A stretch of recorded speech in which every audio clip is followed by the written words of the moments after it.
Good afternoon, everyone. Welcome to the Vanier College Humanities Symposium and to our last meeting of the symposium, which is our special guest speaker, Tara McGowan Ross. First, let me introduce myself. My name is Allison Jones. I am coordinator of the Indigenous Studies program. So I'd like to begin by giving a land acknowledgement. Now, for Indigenous communities across Turtle Island, there were and are specific diplomatic protocols initiated to acknowledge that they, as visitors, are guests upon another sovereign nation's territory. These protocols enabled the establishment and maintenance of diplomatic relations between Indigenous nations. Over 630 individual sovereign nations and communities of Indigenous peoples lived on these lands for 10,000 years prior to the invasion of European colonizers.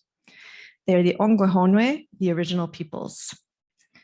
I'm grateful for the opportunity to meet here, and I would like to thank all the generations of people who have been and continue to be custodians of the lands and waters. I would like to acknowledge that most of us live in the unceded territories of the Ganyankahaga, or Mohawk, who are members of the Haudenosaunee Confederacy and under the obligations of the two-row wampum belt. This land has also served as a gathering place for Anishinaabe, Abenaki, and other nations. I also recognize the enduring presence of the hundreds of different First Nations, the Métis, the Inuit communities, and their cultural and spiritual contributions to Turtle Island. This is also a place where we should honor the gifts of the land, because the nature of our relationship to the land cannot be divorced from our thinking when we acknowledge the land and the Ongwehonwe. I humbly give thanks to the waters, land, air, and all living creatures. The land is our kin, and this is not to be forgotten, but should be centered in everything we do.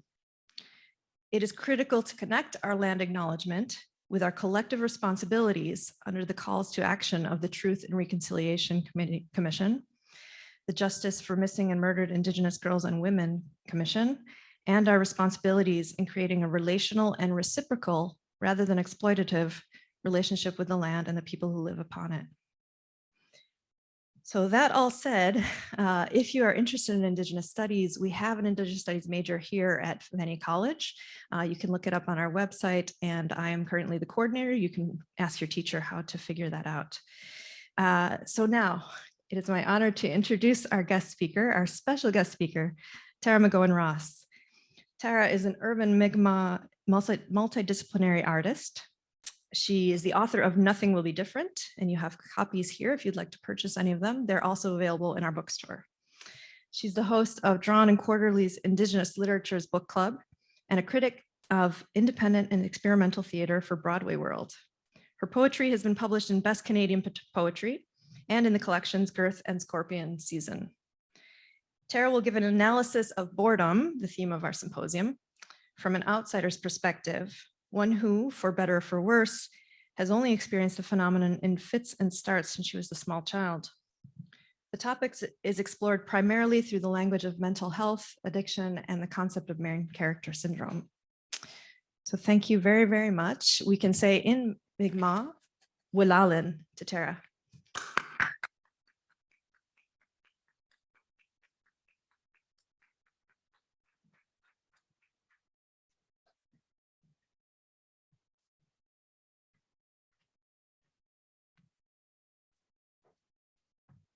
Sup.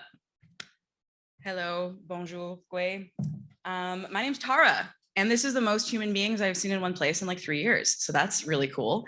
If I'm a bit awkward and weird, it's because I've been sitting at home for years. So that'll make all of us weird, I think, probably. Boredom. We're going to talk about boredom.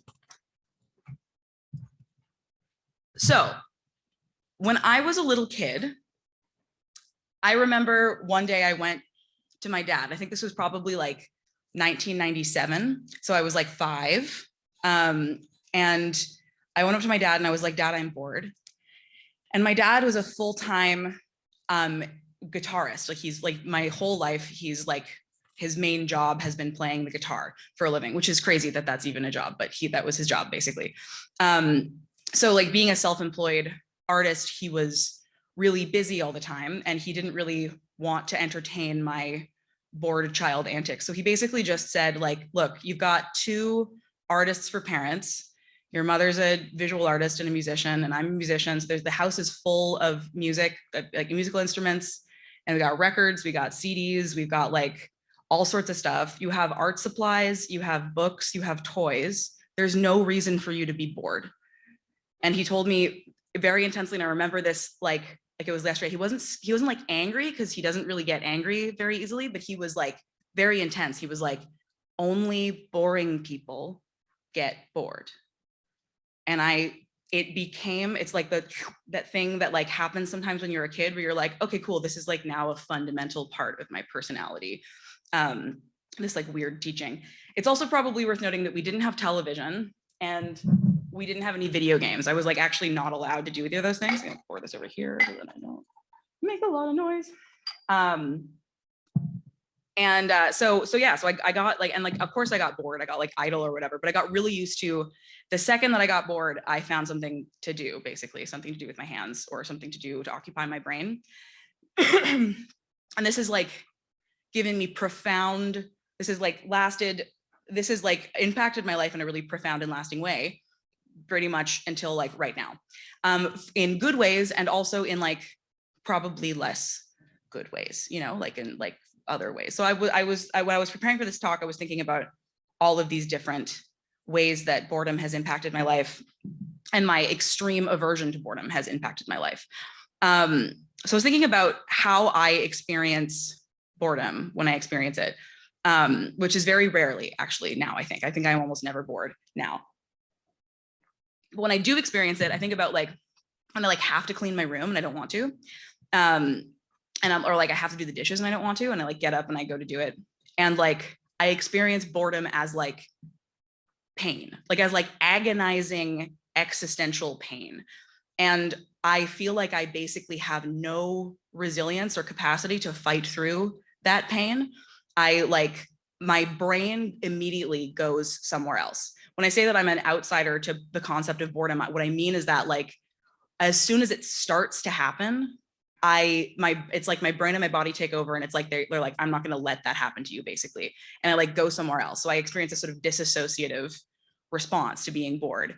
And I start daydreaming, and I'm just like not in the present at all, at all, to the point that I've also got an attention deficit disorder, inattentive type attention deficit disorder diagnosis, which I think is like an interesting take, but I also don't know if that's the whole story, because I think a part of it is maybe which is the way that my brain is set up, but I think another part of it is also just like this nurture thing. I was like literally taught to like not ever experience boredom, and if you experience boredom, you got to go do something that's fun. And like when I was a kid, and this like only boring people ever experience boredom thing happened to me, I remember thinking like, I think I would rather be dead than be boring. Like, I don't want to be boring. I want to be interesting, which means I can never be bored. So anyway, so I experience boredom as pain, which is, I think, like interesting, because obviously we're human beings, we're alive on the planet, we're going to experience pain sometimes. And like, we need to have a certain degree, we need to develop as people a certain degree of resilience to pain, and like ability to withstand pain or discomfort. And I feel like there are other kinds of pain, like physical pain or like, like emotional pain or whatever, that I can withstand, but I can't really withstand boredom. Boredom seems worse than that to me. So then another like big important childhood event that I think really seriously impacted my experience of boredom, let me take this out. There we go. Was that my mother died when I was 9. So my mother got cancer when I was 7, and she was sick for like 2 years, and then she died when I was 9. And it was like, I remember thinking that it was so weird that was what happened, because my mother was like a really healthy person, except for the fact that she like died of a disease, like that's, other than that, she was like super healthy. And I remember thinking like, it's so crazy how you can do everything right and you can still die, like it's just, that's such a weird thing to like wrap your mind around when you're a little kid. And whenever I think about boredom, that is the thing that I end up thinking about again, where I'm like, are we told and taught to withstand and make our make peace with boredom and like get used to being bored a lot, because we're expecting that to because of this big profound system of like responsibility contribute to like happiness further down, like pay off in some way, because like that's a big expectation, I think. And like a lot of the time that's not actually what happens, right? Like you can do everything right and get hit by a bus. You can do everything right and like have an aneurysm and still die. So big existential thoughts for like a 9-year-old to have, but like I think that's the kind of thing that happens to you when something traumatizing or weird happens to you when you're younger. And as all of that was happening, because I was a bit older than I was the first time I had the like only boring people get bored talk from my dad, was that like I started thinking about that conversation that we had and like what might have motivated my dad to think that kind of stuff. So my dad's a member of the Mi'kmaq First Nation, and our family's mostly from the East Coast, but his dad was a Scottish immigrant, right? So, and his dad like basically had to like run away from Scotland when he was like 20 because life was too hard in Scotland, and he was like, maybe it'll be easier in Canada. And then my grandmother spent her whole childhood scavenging roadkill so that they didn't starve to death, you know, like on the reservation. It was like really intense, so they could like make pemmican and things. So I think that there was like an extent to which my dad thought like, when I'm like, I'm bored, he was like, kind of like, how dare you, you know, a little bit like, how dare you experience boredom, when it's like, my life was profound, like he was like, from his perspective, he's like, my life was profoundly way more privileged and easier than my parents' life, and your life is even more profoundly like interesting and like privileged than my life was. So like there's literally no practical reason. Like it was a sort of this generational reaching over of being like, there's no reason for you to experience boredom, because like this is the best time in history to ever not be bored, you know, like there's so few things demanded of you as like a little kid. And so which then got me thinking about how like when we are experiencing boredom, and we're experiencing boredom because we're trying to endure the boredom in order to like get some sort of payoff in the future, is this the result of some kind of like cultural conditioning where we're thinking about things, even if they're not explicitly from like a religious standpoint, it's kind of religious, you know, this idea of just being like, this life is hard, but maybe in the next life, or like you'll be paid, like God is watching basically in some way, and like you'll get rewarded for like withstanding the stuff that isn't super great by experiencing things that are easier and better later on. And losing my mother when I was 9, I write about this in my book a little bit. Losing my mother, I was quite a religious or spiritual child when I was a kid, but that experience made me feel very not religious or spiritual, right? Like, I think it's like, it was like really scary. I remember there was this like time right after my mother died when I was praying. I was just like, I was like, hey God, what's up? It would be really cool if I could just talk to my mom again. Like even just for like 30 seconds, I just need to like have a quick chat, you know? And I'm a really good kid. Like I like do all the things I'm supposed to do. Like I would just really like to talk to her. And like, I didn't hear anything. I didn't get a chance to talk to her, right? And I remember thinking like, okay, well, I had this experience of a kind of like loss of faith, right? This sort of like rupturing of faith, just being like, I don't feel God anymore, you know? So like, what does that mean? Like if I'm now moving through life, I've been moving through life assuming that God was real, and I'm going to move through life assuming that God is not real. So, and what does that mean, right? So, and that I think was kind of confusing for me until I got a bit older and I got to study like the humanities and philosophy and English literature and stuff. And I discovered the Existentialists. You guys know the Existentialists? Simone De Beauvoir and Jean-Paul Sartre. Anyway, mostly they were French. They were really cool. I have some notes on them. But basically like their whole thing, they were philosophers, and their whole thing was they were like, look, we don't believe that God is real, but we do think that life is meaningful.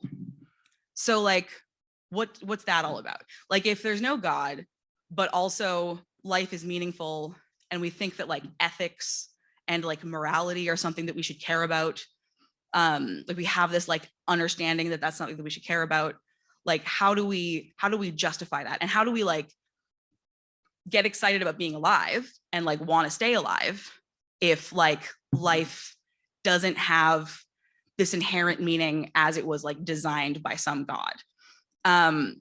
Which was like very, very punk rock at the time. You know, it was like, especially in France at the time, you know, it was like people were blowing people's minds and stuff. And they came up with this sort of catchphrase, which was the sort of the existentialism catchphrase, which was that existence precedes essence. So basically, first we exist, and then we do have an essence, but that essence is sort of something that we make, you know, like, and by essence, they mean like kind of like a soul or like a reason for being alive, or like, you know, the meat and potatoes that is inside of our like skin sack, you know, like the stuff that makes up our experience of being alive. And that's sort of constructed, it's sort of made up. But it still matters because like we have like, there are social constructs in the world, you know, like things that aren't really real, but we sort of made them up, but they control how we move through the world in such a profound and big and major way that they might as well be real. So think about like laws, you know, like, or like gender or like traffic, you know, like that's not something that it's not like a leaf that would exist whether or not human beings are here. It's like something that like is only exists because human beings were there first and they kind of like decided that this is how we're going to organize stuff together, you know? So I think traffic laws are a good example. Traffic laws are like a social construct, right? First there were people, and then the people had like cars, and then they were like, we should probably, you know, we need some like laws about how people are gonna move around with that. It wasn't like first there were traffic laws and then we discovered them, you know, written on the side of a cliff, and we were like, we will invent something called a car and there will be laws about how we can drive it around, you know, like it's like it happened the other way. Like first there was us and then we invented them. And this is what existentialists thought was like the thing about our soul and like our soulful experience of like being alive in the world. So and their whole thing was based around like, if God isn't real, but having a soulful experience of being alive is real, then like what, like then like how do we make that all work together and fit together? So I think in my experience, it was Simone De Beauvoir, who was this really cool lady writer who came up with the best explanation of it. And it was actually, she used fiction to explore this idea. And there's this really cool book called Tous les hommes sont mortels, or like All Men Are Mortal, which is about this guy who's living his life. And then one day he just decides like, hey, I'm never gonna die. He's like, I've decided I'm just never gonna die. I'm gonna live forever. So he just never dies. He just doesn't, and like everyone he knows reaches the end of their life and they die of old age or disease or whatever takes you to the end of your life. And he just keeps living. And he realizes after outliving like several generations of people that he gets this feeling like his life doesn't have the same kind of meaning that other people's lives do, you know, because they're making choices about how they spend their limited amount of time on Earth. And by making those choices, they have to like permanently delete the other things they could have become and the other things they could have done, which makes the things that they do decide to do really, really matter. Like they're really important. And he doesn't have to do that because he can make one choice. He's like, I guess I'm going to learn how to play the piano really well. And then he can spend a whole one lifetime learning how to play the piano really well. And then he's like, now I'm going to learn to play the tuba really well or something, right? And like, but if he'd only had one lifetime, he would have had to basically choose whether he wanted to be an expert at the piano or an expert at the tuba. So like, and so he gets this feeling like the people who only have one normal life-sized life who choose to play the piano, the fact that they become these experts at the piano means so much more than it would if he did it. So basically like we have things matter, the things we do matter, even if there is no God, because we're going to die, right? At some point. When we make choices, and the choices that we make have all this weight because there's death in them, you know, like, because I choose to become a writer, which means I'm never going to be a painter, probably, in the same way that I would have been if I'd just chosen to be a painter. So then being a writer really matters, and like the words that I'm writing really matter. So so that imbues everything that happens in your life with this really special kind of importance, right? And you see how I might be getting back to boredom here? So I was a little baby existentialist. I was probably like 11 or 12. And I was like, everything that happens in my life is really important because there's all this death in it, right? So I don't want to be bored for like even 1 second, because like, if there's no God and I'm not going to go to heaven after I die, and I'm not going to be reborn into another body and like be reincarnated or anything, then like, this is like literally all I've got. Like, I've literally just got the individual moments of my life. And if they suck or are boring, then my life sucks and is boring. And I don't want to live that. I don't want that to be my only shot at like my one and only precious life on earth. So, so this seemed to make a lot of sense for me for a little bit. And then I got distracted by alcohol for a long time. So, so sort of part 2 of this whole story is about like addiction and like the concept of addiction, right? Because I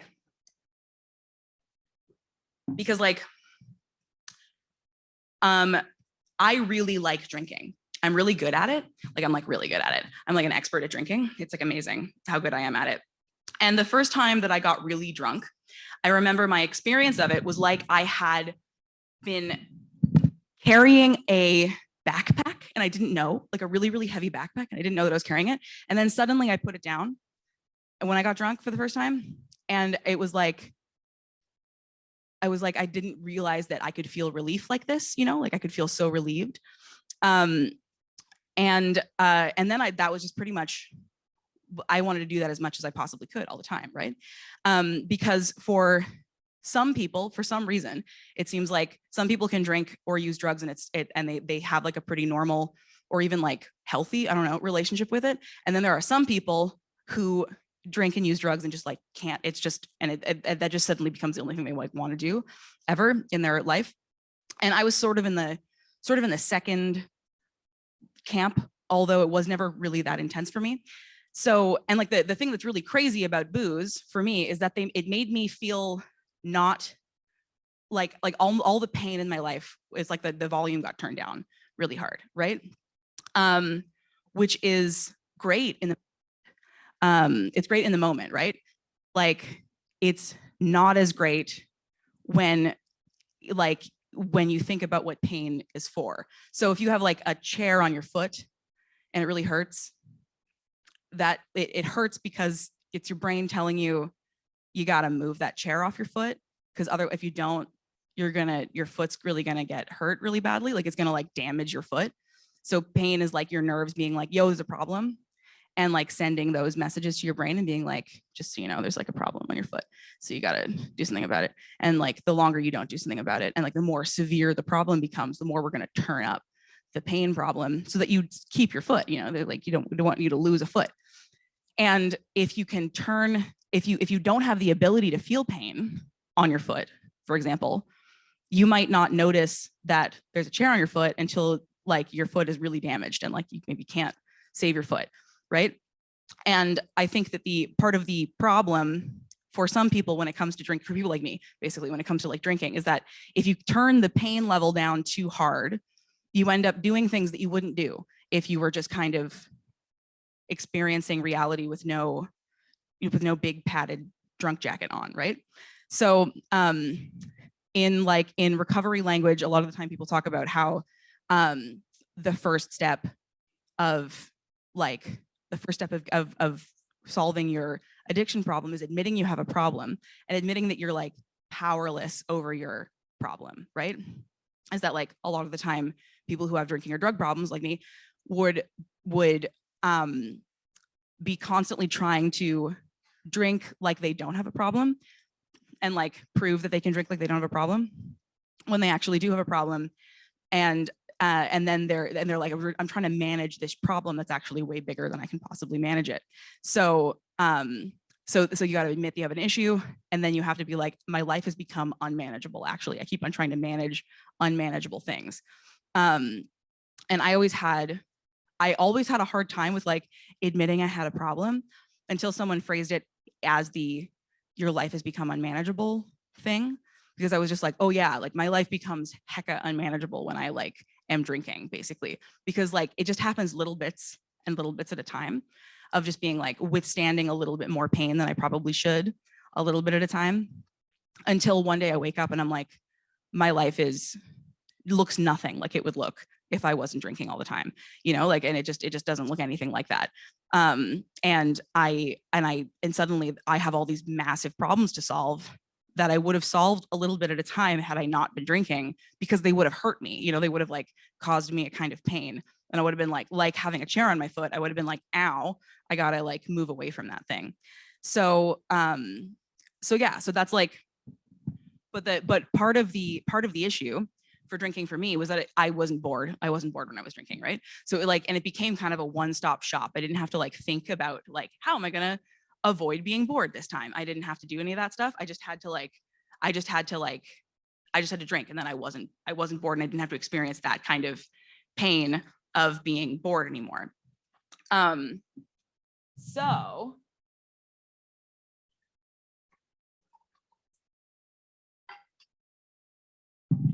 pour myself some more vodka for the next thing. Sorry, I'm joking. It's not vodka, it's water. But anyway, so yeah, so like this was always like a hard thing for me, basically, because like basically like me drinking, it's not like I was like getting arrested or threatening my own life a lot of the time or anything like that, the way that some people when they drink, they're like, oh, I suddenly break out in handcuffs, like I just like, I can't help it. I just basically like let my life go in a direction that it wouldn't go in if I wasn't drinking all the time, because I wasn't bored and I wasn't experiencing that kind of pain, and I wasn't trying to find other ways to lessen my pain, the pain that I experience, which when I feel bored, because it was such an effective, just like one-stop shop, right? Like just basically being like, this is the works for everything Band-Aid that I can just slap on every problem. So interestingly enough, like I actually didn't, in this sort of interesting reversal of the like tortured artist thing, I didn't actually become a full-time self-employed artist until after I quit drinking, because I wouldn't have been able to manage the logistics of it. It's a lot of emailing. I wouldn't have been able to do it if I had been drinking all the time, basically. So like, which this brings me back to part 3, which is work, right? I think about boredom a lot when it comes to work, because I keep on having this problem. I'm really good at getting jobs, but I'm not really good at keeping jobs, because I get bored of the job and then I just like want to go do something else. And like, no matter how good the job is, it's really hard for me to like fight through that initial boredom of just being like, I already know what I'm doing. And like, I feel like there's nowhere else for me to go. So I have to like totally switch directions. So as a result, it's hard for me to like stay at a particular job for more than like a year or two, basically, at a time. And this got me thinking, like, this is something that I think about all the time, which is that like, so I worry all the time that whenever I'm learning a new way to like manage how in pain I am about when I feel bored, is I'm like, what I'm actually doing is making it harder for me to experience the kind of alienation that you feel when you are at a job that's not the right job for you, or you're working somewhere that's like even kind of exploitative or like bad for you, right? Because there are some people who think that boredom is a totally modern thing, that basically it started appearing as a phenomenon when civilization got so cushy, basically, that like that people just started sort of seeking out pleasure instead of having to like fight really hard to do very basic things like, like make sure they have enough food or make sure that your shelter is all up and taken care of or whatever. And like some of the first appearances of this concept of boredom, at least in the West, it's like existed in other languages for a lot longer, but like was in French. There's like this concept of ennui, basically, of just being kind of like sort of existentially bored, and it being experienced as like a kind of pain, which is something that I definitely identify with a lot. And this, I think it's interesting that a lot of this happened at the same time when like the like industrial revolution was like going on and work changed a lot. And suddenly like there were like these big factories where people were kind of expected to act like they were part of a machine basically, and we're just doing one thing over and over again. And this led to a bunch of prosperity and like new like efficiency and everything like this. But with all of this prosperity and efficiency were like higher demands on workers and often like worse working conditions for workers. And that like, which like, and then when workers would complain about it, it would be like, the response is always like, oh, you're just really coddled and spoiled, right? Like you just expect life to be like easier than it should be, right? Than it actually is. So, so I feel like it's important as I'm like moving through like trying to reconcile my own relationship with boredom to like be also like thinking like, am I actually, is this a point of me being like, I need more resilience or something to be able to like withstand this particular, this thing that I have to do, but I don't want to? Or am I sort of like conditioning myself to be able to put up with worse conditions in a state of work than I actually should be putting up with, especially given that like, you know, there might not be a God and I might not be rewarded in the next life or whatever. And like, if my life is actually, if I wake up in the morning and I dread going to work and then I don't like working all day, and then I don't like coming home from work, and then I maybe get like a few hours of like playing Call of Duty or like drinking beer and hanging out with my partner or something like that, like, does that actually like, is all of the dread and hatred of my day-to-day existence worth the few moments of like reprieve and not boredom at the end, you know? Especially if so many of the things that make your work day or like commuting to work or coming home from work or whatever really terrible are like optional, especially in this, we are in this like highly developed, filthy rich first world country where like we have tons of resources and everything. And it's like, why isn't public transit better? I don't know. It doesn't seem to make a lot of sense. And like, why isn't work super streamlined and easy? Why is like worker satisfaction actually going down over time? And like wages are stagnating and all this other stuff when worker production is going way up because we get like every day we become more efficient. So it's always been really important for me to think about how like, am I learning a new way to be resilient in order to have a more like a happier life, or am I learning a new way to be resilient in order to withstand what is ultimately like a more unhappy life, or like, and especially if what I can do instead of learning those skills to like withstand, you know, abuse at work or whatever, is that I can actually be like organizing to make those working conditions better, you know, like unionizing my coworkers, or talking to my boss about how certain things are worse, or like worse than they could be, or trying to like campaign for different political things that would make things like commuting to and from work or like the conditions that we have at work a bit better. So, because all of this brings me back again to that, a lot of that religious stuff and that like more existential stuff. Because I think that I think about my relationship to work is very political. I think I'm kind of like a socialist, the way that some people are nuns. I've never like met the revolution, but like we're married and like we like, and I love it so much. And like, it's the whole thing. So like, I think that that like the way that I think about politics, when I think about religion, are really like intertwined with each other, because they're really fundamentally about like how we treat other people and like how we like, and how we relate to the world, the physical world that we live in, from some other place that is like maybe physical and maybe not, that is like sort of inside of us, right? So it's sort of, I think my politics and my relationship to, you know, whether or not there's a God and like what is right and wrong or whatever, are really, really, really intertwined with each other. And there's this, so Karl Marx was one of the guys who wrote the Communist Manifesto, right? And he's got this one quotation that people like to throw around all the time. And it's a huge pet peeve of mine because it's wrong. It's that people quotation it wrong all the time. The quotation that people throw around as being the right quotation is that religion is the opium of the people, right? The opium of the people. It's what the religion is the opium of the masses, is sometimes also how it's translated. But that's not the full quotation. The full quotation is, religion is the sigh of the oppressed creature, the heart of a heartless world, and the soul of soulless conditions. It is the opium of the people. So Marx was a hardcore atheist. He didn't believe in God. What he thought was that basically he thought that like God, the idea that was invented by people, served a social function in a society, right? And that this concept of like religion and holiness and like being rewarded in the next life was often people used it in exactly the same way that they used drugs or alcohol in order to sort of soothe a sense of unhappiness or discomfort, right? And that like, because it's so much more, it was more accessible, it's free basically, right? You know, like, and you can believe in God without having to spend any money. Whereas like you're gonna have to pay for opium, you know, at the time.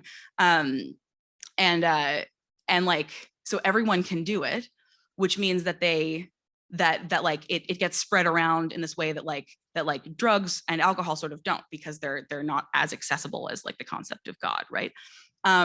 So like he wasn't being like, boo, I think religion's stupid, which is like, I think how when people are like, religion is the opium of the masses, it sounds like Marx was just like, I think religion's dumb. He was like, no, I think religion makes a lot of sense given how hard it is to be a person, you know, like even how hard it is to be like a person who's alive in the world, especially how hard it is to be a person who doesn't have a lot of money in like the industrialized West, which was like, you know, mostly Europe, but also now North America, mostly Europe at the time, but also now North America. And like, when like your day-to-day going to and from work and then all the time that you spent at work was like really hard and difficult a lot of the time.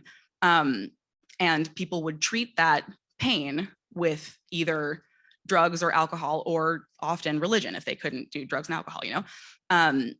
And this does seem to correlate with like people who have a higher degree of religiosity. So they believe in, they're more religious people, tend to be able to withstand more boring actions than people who are just straight up atheists and don't believe in God at all. Because and I think that's like, I, as someone who's experienced both like addiction and also like getting sober, religion does sort of soothe something in a way that like also that drugs and alcohol do too. When I stopped drinking, I kind of like had to become religious again as a way, like as sort of a coping strategy. It really felt like it was something that I just needed. And it's something that happened all at once. I was like talking to other people who are in recovery and being like, I don't know, I just don't have drugs and alcohol anymore. Now I feel like crummy all the time. And they're like, have you ever thought about like believing in God, like a loving God who's like looking out for you and making sure that everything's going to turn out okay? And then like, they're like, well, I'm like, no, it's not really my thing. They were like, well, just try it out and see if it works for you. And then like I did try, and the effect was like overwhelming and immediate. Whether or not that means that God actually exists is something I guess I won't find out until after I die. But we'll find out. That'll be cool. So yeah, so basically, so like boredom and work, right? I think that like I think I feel the same way about building up resilience to the concept of boredom, and like because I'm someone who has so little boredom resilience, and as a result, you know, I feel like I feel like I'm having a really good time all the time. You know, like I feel like most of my day-to-day life is like really quite nice. Like I enjoy my life, but also like I almost never do my dishes right after when I should, and my room is usually a big mess. And like I have like almost addictive response to music, you know, like I just need to be listening to music basically all the time. And I feel like I can't have a normal job. I like only have the past like bunch of years I've been working just as an artist and as a writer, because I have my experience with boredom is that I'm afraid. I feel fear about it because it hurts me. I feel like it hurts me so much that like the idea of going into a job that I didn't think was exactly the thing that I wanted to do and was like exactly really interesting and super exciting makes me feel scared. And like and I think that if you it makes me feel scared. It makes me feel afraid that I'm not going to like my life anymore. And then if I don't like my life anymore, then maybe I'll want to kill myself. That would be terrifying. I don't want to do that. I like want to stay alive. So I have to never be bored, right? Is like sort of the montage constantly going in my brain. And I think why this extreme fear is also why, like, when I experience a kind of boring situation, my brain and my body seem to just kick in and like take me somewhere else. And suddenly I'm just daydreaming and I can't pay attention. You know, I've been fired from like 3 extremely easy jobs. I was once a window washer. Do you know how easy it is to wash a window? You get the window like wet, and then you dry it off, and then you take like a little buffing cloth and you like shine it. Fired. I couldn't do it because it was like it was basically like so easy, but you had to do it perfectly, right? And I would like skip windows. I would leave huge streaks because my brain was just somewhere else. Like I just like didn't, as soon as I learned how to do it, which takes like half an hour, like at the absolute maximum, suddenly I just like couldn't do it anymore. Like my brain was just not there anymore. And when I was a housekeeper for a long time, and I couldn't figure out how to like do that until I started, even though like housekeeping is really complicated actually, and like actually a really skilled trade, I think, if people are really good at it. It's like, I'm like, you're amazing. But I couldn't figure out how to do it until I discovered podcasts, and I had to be listening to a podcast all the time, like basically the entire time. And if my phone died when I was at work, I had an existential meltdown. I was like, something terrible is going to happen, because it felt like something terrible had already happened. I might have to experience boredom, right? And then usually what would actually happen is that I would just start talking to myself, and it would sound really crazy. Like if you see me walking down the street, I'm either listening to music and like jamming out and listening to music, or I'm like talking to myself because I need to like entertain myself as I'm walking. Because just walking feels too boring for me, which is like very, very weird, like and uncomfortable to be around, you know, and uncomfortable to witness. But I like the shame that I feel about being weird in public is so much less than the pain I feel when I'm bored. So I'm just really weird all the time. So all of this brings me back to, right, so I started meditating. Meditating, for those of you who don't know, is microdosing boredom, right? It's like basically taking a little tiny nibble of boredom, because you just basically have to sit still or lie down for like a minute or 2 minutes, or a few minutes at a time, right? And what happens is that your brain keeps going, even though you have like stopped moving. And I experienced it as this, like, I had all of these impulses to do things and like talk about stuff and like go somewhere else and like go fiddle with something. And I had to just learn to like feel it come and then say goodbye to it. Like, you know, like feel the thought or the impulse come and then just be like, and so long. And this is, I think, the only effective strategy I've ever learned for like how to build up a resilience to boredom, to like the concept of boredom, is just like basically just by meditating, being bored for like 1 or 2 minutes at a time, and then like slowly building that amount of time. So like, and then that became like, when I have to do something that's kind of boring to do, I just have to like get into the same brain space that I would get into in order to be able to meditate. So, and all of it, especially how it like relates to work, made me think again about my dad and being like a little kid and being like, hey, I'm bored. Because I remember another thing that my dad told me when I was a kid, and probably too young to be hearing something like this, is he was just like, if I had to put on a suit and go to work every day, my dad was a guitarist, a full-time guitarist. He was like, I would die. He's like, it wouldn't work for me at all. And this is something that he like told me when I was really young. And so, plus I'm a millennial, right? I was like born at the end of the 90s. So like, there's this understanding that like millennials were like kind of the first very coddled generation, right? And we're like, we just expect things to be really exciting all the time, and also that we're like really special, that like some special things that almost don't happen to anybody are like definitely going to happen to us. And that was like specifically the environment that I grew up in, right?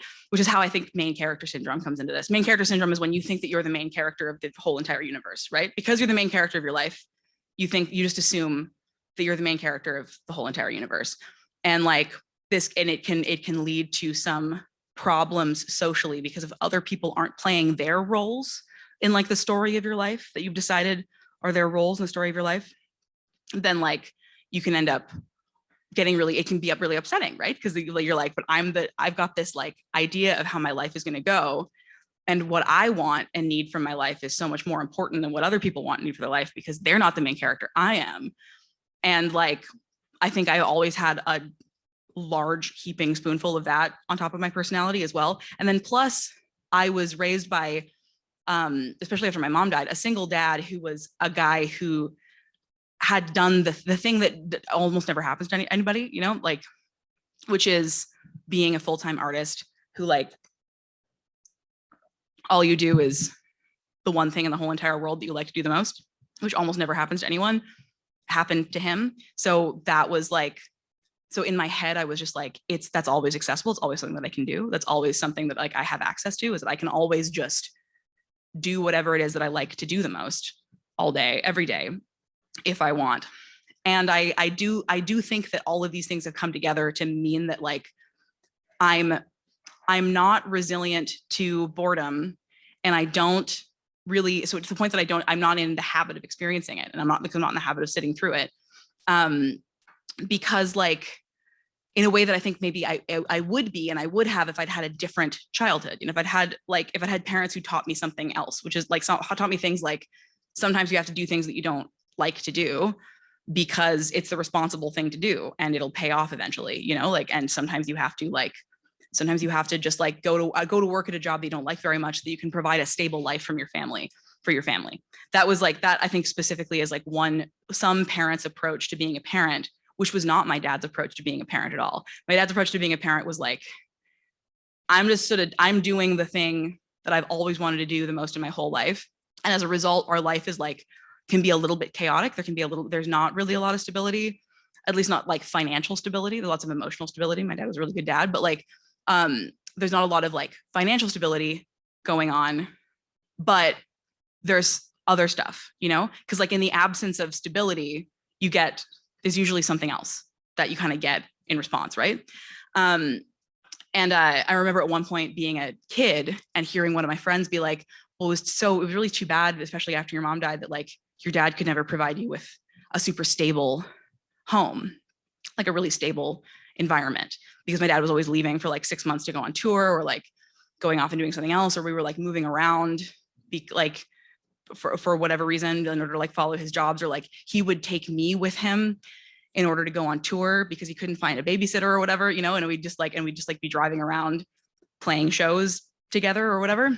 And like, I remember it took me a long time to get to this point, but I remember eventually thinking I didn't get stability, but instead I got like the world, you know, like I got to see the Eiffel Tower when I was like 8, and like hike on the Great Wall of China, and I got this understanding of like, you actually don't have to sacrifice those like potentially irreplaceable and like moments of your life which make up your whole existence in order to get something else at some point in the future. You know, you actually don't have to trade in the moments of your life and have those be painful or less interesting, because the payoff is not guaranteed. And that's like the thing that I think my mother gave me, is this idea that like the payoff to sacrifice is never guaranteed, because you can still get cancer or get hit by a bus or whatever.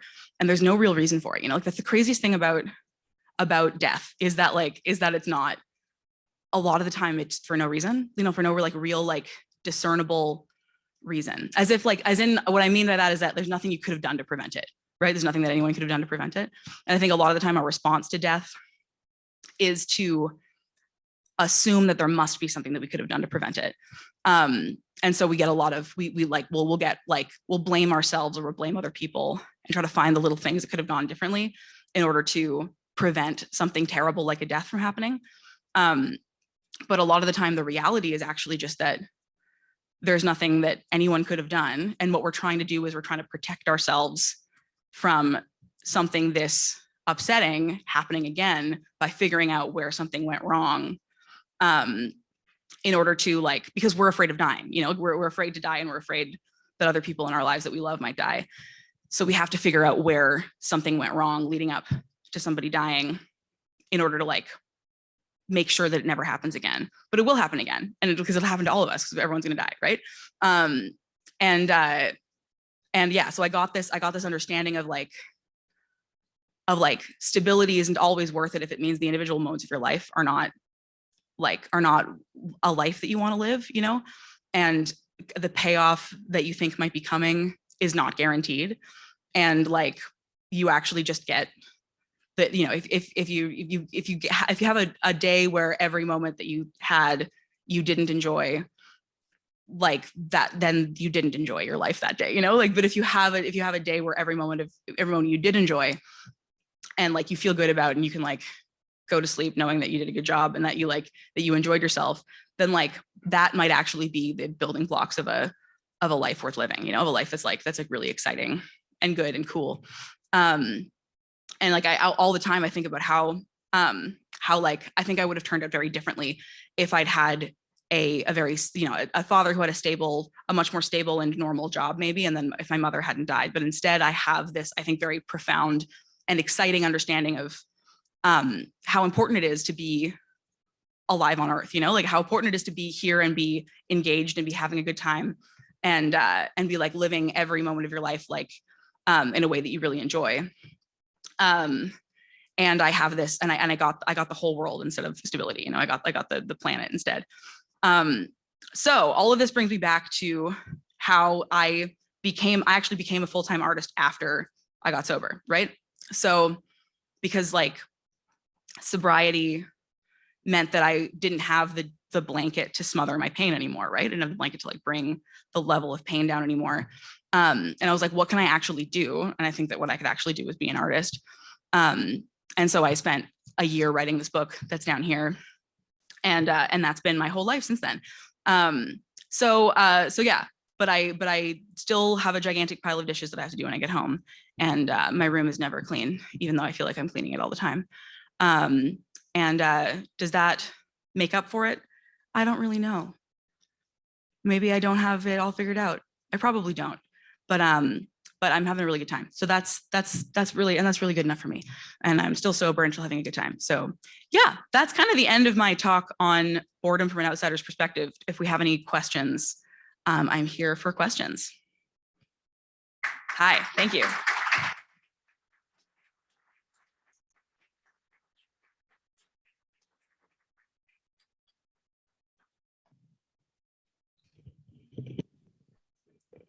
All right. Thank you very much, Tara. All right, so we have a hybrid symposium.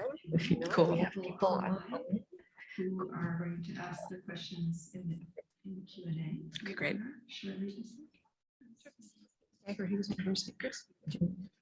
Oh, I can read it, sure. This is a comment from James Dagger. He was the first speaker. He opened and you were closing the symposium, so isn't that kind of nice? Awesome. James says, thank you for a great talk. Love the phrase, meditation is a microdosing boredom. Amazing. Thank you. That's great. Thank you. Thanks for watching, wherever you are. And for everybody here in the auditorium. If you'd like to ask a question, raise your hand. I'll come to you, or you can come up to the mic here.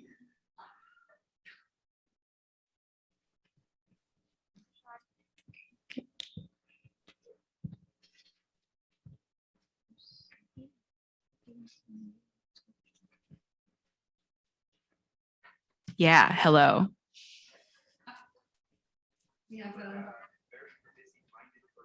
Yes.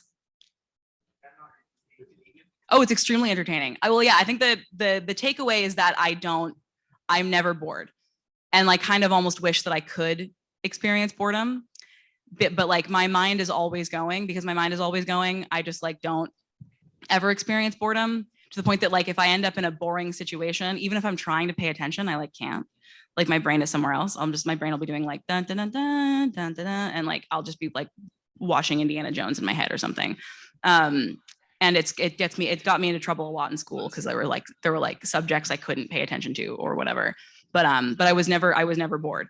I think I've only experienced boredom for like a few moments since that first time that my dad told me that I was not to complain about being bored.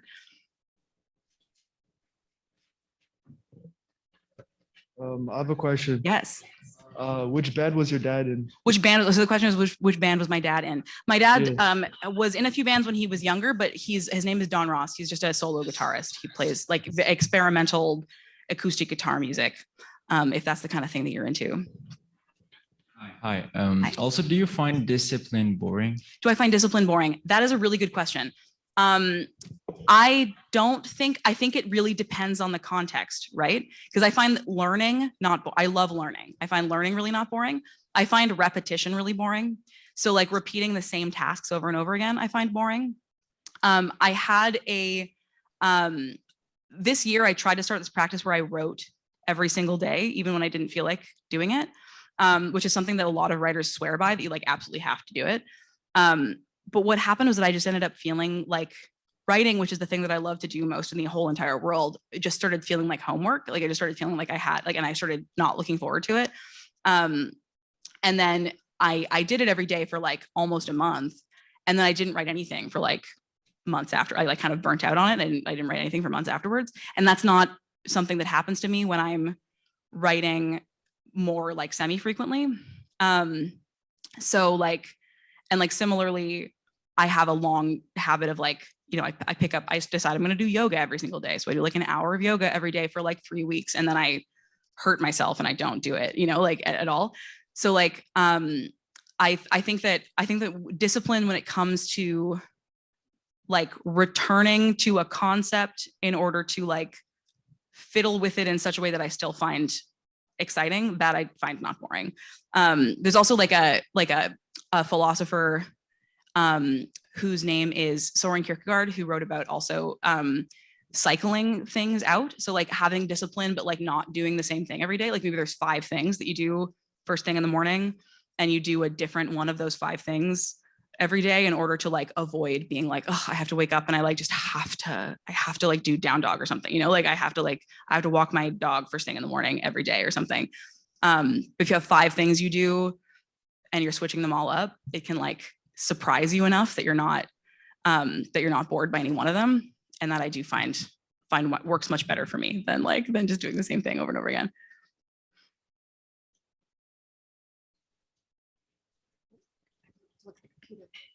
I see there's one question back there. Yeah.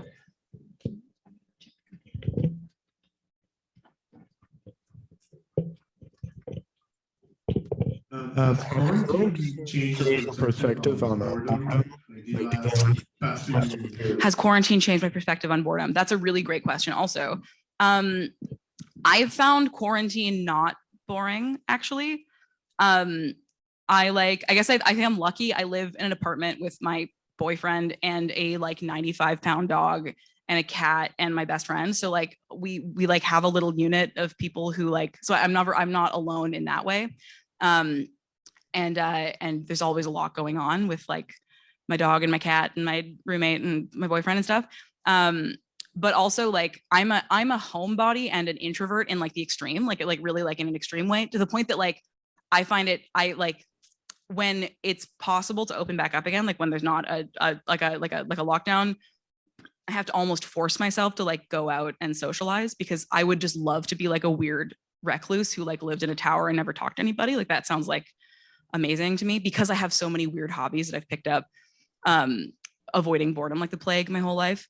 So yeah, I found it like not super boring, but I found that like my distress tolerance, like my ability to force myself to do things that I don't want to do, is like even lower than it ever has been. I kind of just like flit from thing to thing, like I feel like I'm good enough at doing that now that I can still get everything that I need to get done finished. But like it's my brain is definitely way different, and socializing has become hard for me. I'm like overwhelmed by just seeing all of your eyeballs. There's so many of you. It's amazing. Yeah, there's another question up there, I think. Yes. I'm going to quickly just squeeze one in. Yeah, totally. So you've mentioned music a few times. Yeah. You've mentioned reading. You've mentioned some of my favorite authors also. Okay. So I'm just going to, I can't help asking this question.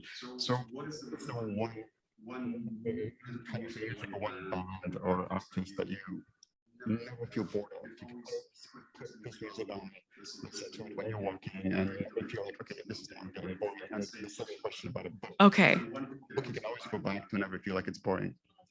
So the questions were if there's one book that I can always read and I'm never bored of it, and if there's one kind of music that I can always listen to that I'm never bored of. I do prefer to listen to a wide range of music. I think there's like different music is appropriate for different things. but I listen to music when I'm walking all the time. I find that like, I find that hip hop pretty much always hits the spot. And it's like especially if I'm walking somewhere, like if you've never walked down the street while listening to Hypnotized by the Notorious B.I.G., I really recommend it. You feel really cool. Thank you so much. Someone's clapping. You just feel really cool. The bass hits and you're just like, I'm the coolest person in the whole world. So like, I feel like I usually never get tired of listening to hip hop. But also there's this band called the Weaker Thans, and they're from Winnipeg, and they're very different kind of music. It's like very indie rock music. But the lyrics are so complex that I find that I never get tired of that, because I'm always like learning or like paying attention to another new part of the lyrics, which I hadn't noticed before. And then in terms of books, usually it's philosophy, because like I feel like a lot of the time philosophical writing, you have to read it over and over again, or you like are not going to pick up anything. And then like every time you read it, you get something new out of it.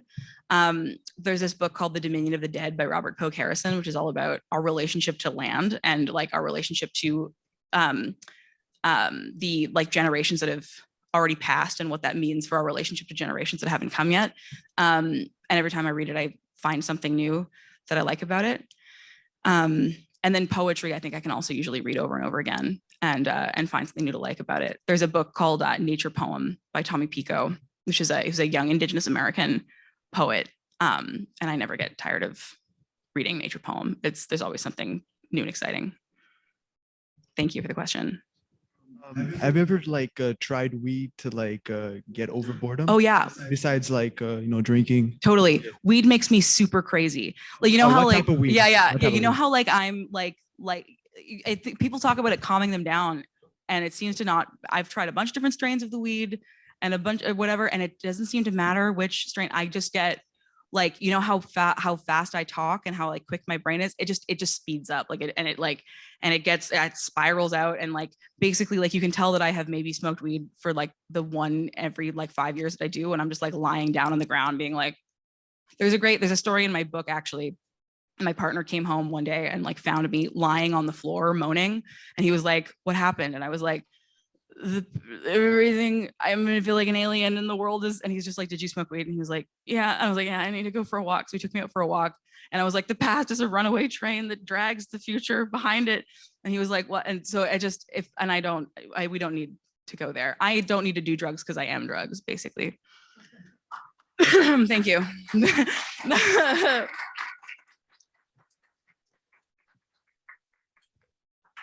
How are we doing on time? Any time for any more questions? Anything online?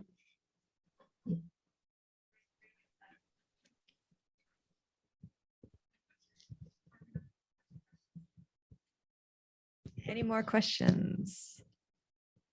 They can be about whatever. No pressure though. This has been, sorry, how old am I? I'm 29. Yeah. 29 years old.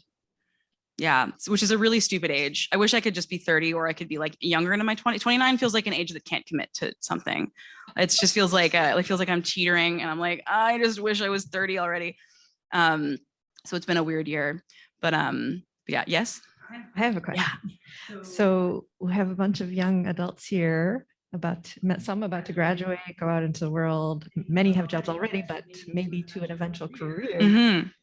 What do you suggest Oh, okay. in terms of choosing your career? Yes.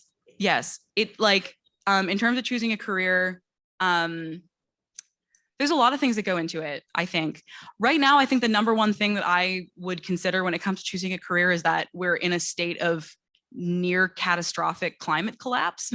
So like if your chosen career is going to help that, that's probably good. If there's a chance that your chosen career might contribute to that near complete climate collapse that we're teetering towards, maybe let's pull back. I get weirded out enough that my books are printed on paper, because I'm just like, I feel uncomfortable about it. I wish they could print it on something else. Or like 100% post-consumer recycled paper or whatever. That's mostly the thing that I would keep in mind mostly, because I think that most people probably don't have this weird extreme boredom aversion that I do, which means that a lot of the stuff that has meant that I basically can only be an artist and I don't think I can do anything else, it probably doesn't apply to you because like all of our brains are different, and that's wonderful. I love that the world is so full of so many radically different people, and that's really cool. And every day I try to work to become more and more tolerant in order to be able to like understand better people who are very radically different than me. But the climate collapse thing is not really negotiable. It's really happening right now. So we got to do something. And the people older than us are not doing anything. So it's kind of up to us. We got to do something right. So yeah, that's mostly it. Thank you very much. Thank you. Do you want to speak before we applaud finally? Okay. Yes, just wait before you applaud again, okay? So Tara, you are our first speaker in person here, and the only person from Montreal. As such, I just want to give you a special thank you for coming in and making the symposium something that it used to be, which is like an in-person auditorium thing where you can actually ask questions live and not from a computer, which we're welcome if you want to write questions. But for that, we actually thought, since you're here in the person, in the flesh, we would give you a little present. Aw, that's so kind of you. I'll put my mask back on. Oh, we have one more question. Okay, well, this is anticlimactic, just a second. Okay. So last question, which is from do you see what your dad told you, don't be bored, as a good thing in your life? Or do you see it as a moment that both helped you and distressed you?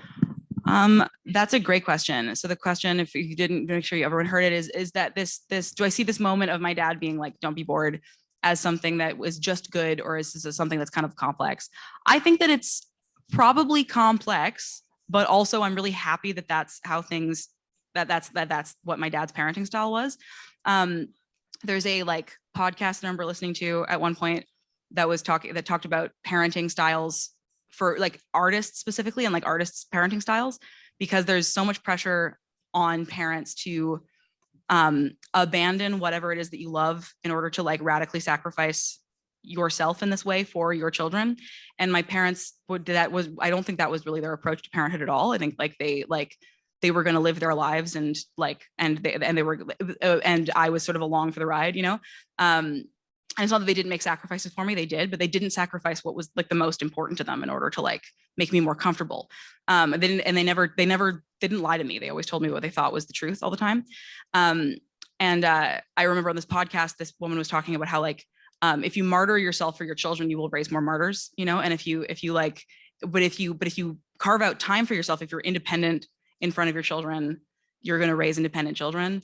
And my dad is still this extremely creative person who's really happy a lot of the time. And I just like, I've always really admired that about him. And I feel like that's the kind of person that I grew up into as a result of like his, you know, laying down the law a couple times about like how I can't be bored and like I'm not allowed to have a television and like all that other stuff.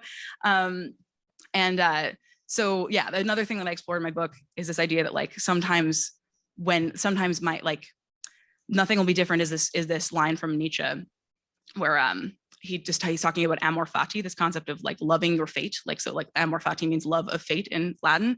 So it's just basically like radically accepting whatever it is that happens to you as necessarily good because it's the thing that is true. So it has to be better than all the other alternative, like all the other things that could have happened. So I wouldn't have my dad have said if I could go back in time, I wouldn't have my dad have said anything other than that to me at that time, because it has like set up a life that I really enjoy. And I really do love my fate, you know? It's great. Thank you so much. Thank you for sharing your insights on Boredom. Thank you for being here today. We organized for you.